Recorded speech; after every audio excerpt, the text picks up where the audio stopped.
జిల్లాలో 2 రోజుల నుంచి భారీ దొంగతనాలు చోటుచేసుకున్నాయి.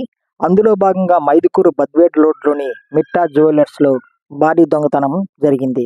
గత 2 రోజుల నుంచి యజమాని షాపు తెరవకపోవడంతో అదును చూసి వెనక దారి నుంచి దొంగతనానికి పాల్పడ్డ దొంగలు.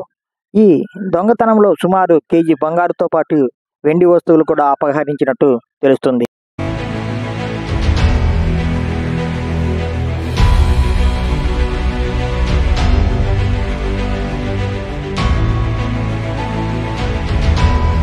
దొంగతనానికి పాల్పడ్డ దొంగలు ఎలాంటి ఆనవాళ్లు దొరకకుండా సీసీ కెమెరాలు సైతం పగలగొట్టి హార్డ్ డిస్క్‌ను దొంగిలించినట్టు తెలుస్తోంది.